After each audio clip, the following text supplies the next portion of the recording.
everyone, so for today's video I am going to be doing something very requested, and that is tips for someone newly diagnosed with POTS. So for this video I'm basically just going to be giving all of you POTS newbies some tips from someone who's had it for a while. Yeah, I don't know. This has been requested, so I figured why not do it, because you all have been requesting more POTS videos for a while, so I wanted to deliver. But before we get into this video, don't forget to stop what you're doing and subscribe to Famurray, and don't forget to turn on that bell so that you know whenever I upload. So let's just get right on into this video.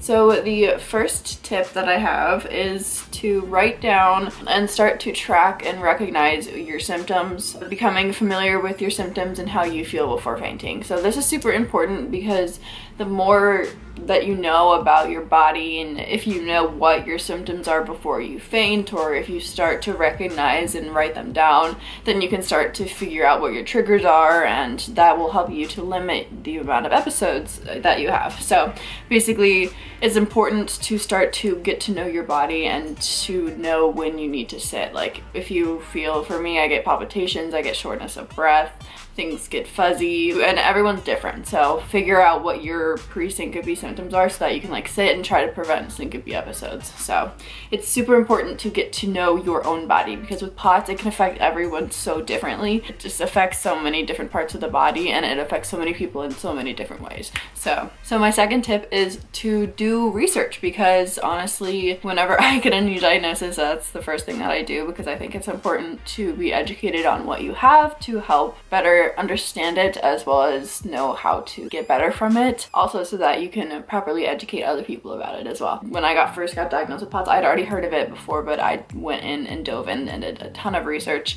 after a diagnosis, and I learned a lot about POTS that I had no idea about because I was doing research. So it may help some of you all a lot better understand what you're dealing with, and it put together a lot of dots for me when I started researching this, and I was like, wow, that makes a lot of sense. Okay, so my third tip and fourth tip kind of is that salt is gonna be your best friend, and staying hydrated and electrolytes are so important. The whole thing with POTS, a huge thing with it is that we don't retain salt and fluids properly, so we have to have like 4 times the amount of salt that a normal person would. People with POTS, we have to have a lot of salt and a lot of fluids, and we really have to stay hydrated, because when we're not hydrated is when we start to have a lot of issues. Lots of salt. If you can take salt tablets or salt sticks or any salt supplements, that's what I do. Staying hydrated, Gatorade is great because it has electrolytes in it, so that's a great way to kind of replenish those. As well as compression socks are also great. If you've never heard of them, they're basically socks that are just super tight,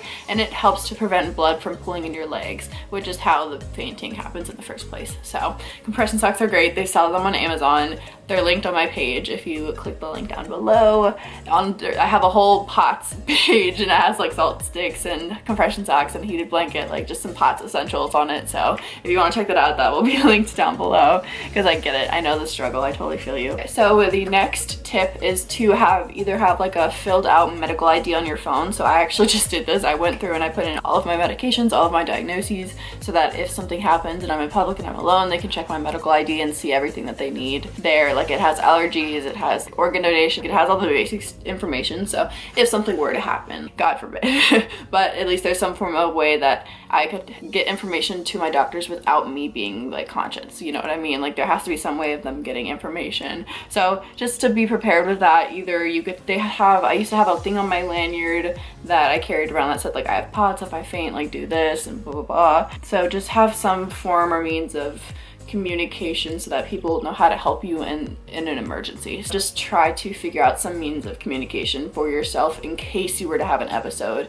so that you're prepared and so that the proper medical attention can help you. Me, when I woke up from post-syncope convulsions, I didn't know anything. I didn't know where I lived. I didn't know, let alone what I was allergic to or what happened. It's just nice to have a place that you know that all your information is, and you don't have to worry about it if you're not in the right state of mind at the time. So the next tip is to develop a pass-up plan with friends and family. It honestly gives you an opportunity to help educate your friends and family, because it is very important, because if you have an episode around them, they need to know how to help. So it's important that you have those conversations with your friends and families and let them know what you need from them, and just tell them how they can help you when you're having episodes and everything.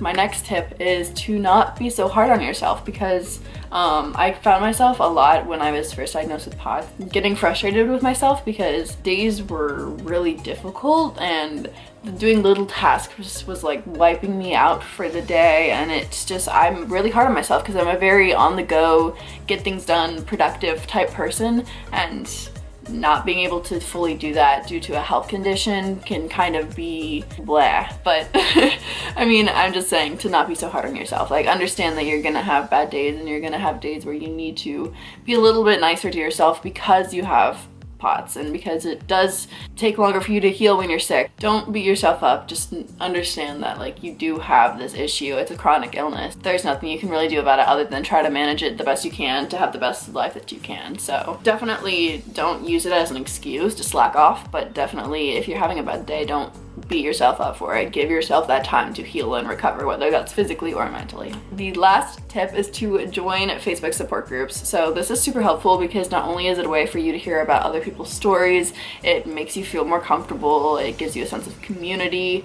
So many people ask questions that I've had, and I've asked questions and gotten so much feedback and so much advice from people who dealt with this for years and have family members, and it's just a really nice community. And so I really, really highly recommend joining a Facebook support group. If you literally just search like POTS support group, there's a ton of them, and I'm in a lot of them, so maybe you'll see me in one of them. But yeah, joining a support group is a great way to, especially during quarantine, if you want to find an online community where you all can find support. Joining a support group on Facebook is a great way to do it. And like I said, I've learned a lot just from reading people's experiences, and I always see things I'm like relatable, like yes, I feel that, and it's just nice. It's nice to go in there and have that sense of community, so I highly recommend that as well.